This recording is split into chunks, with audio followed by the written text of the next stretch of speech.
உஜிலியம்பாறை தாலுகா அப்துல் ஹயாஜியார் அவர்கள் வாசிப்பார்கள். அஸ்ஸலாமு அலைக்கும்.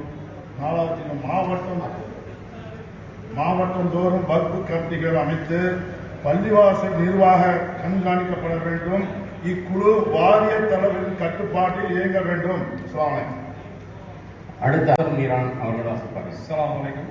மாவட்டந்தோறும் மாவட்ட ஆட்சியர் தலைமையில் செயல்படும் பெண்கள் உதவும் சங்கத்திற்கு தற்போது வழங்கும் இணை மானியத்தை 1:3 என்ற விகிதத்தில் உயர்த்தி வழங்கிட ஆவண செய்ய வேண்டும். மத வெறுப்பு பேச்சு மற்றும் செயல்களுக்கு எதிராக சட்டம் இயற்றி சமூக நல்லிணத்தை பாதுகாக்க வேண்டும். தீர்மானம் 9, சிறுபான்மை இஸ்லாமிய மக்களின் பொருளாதார மேம்பாட்டிற்காக டாம்கோ, அதாவது தமிழ்நாடு சிறுபான்மை பொருளாதார மேம்பாட்டு கழகம் மூலம் வழங்கும் கடற்தொகைக்கு வட்டிக்கு பதிலாக சேவை கட்டணமாக வசூல் செய்திடவும் மற்றும் 30% மானிய தொகை வழங்கி இவர்களின் மேம்பாட்டிற்காக உதவலாம். தீர்மானம் 10, பயன்பாட்டில் இல்லாத வக்ஃபு நிலங்களில் சிப்காட் தொழில் பூங்கா அமைத்து சிறுபான்மை இஸ்லாமியர்களின் பொருளாதார மேம்பாட்டிற்காக உதவலாம்.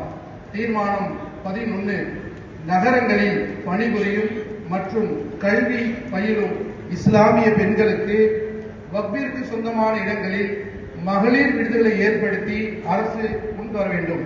தீர்மானம் 12, ஒன்றிய அரசு நிறுத்திய கல்வி உதவித்தொகையினை தமிழ்நாடு அரசின் மூலம் வழங்குவதை உறுதி செய்ய வேண்டும்.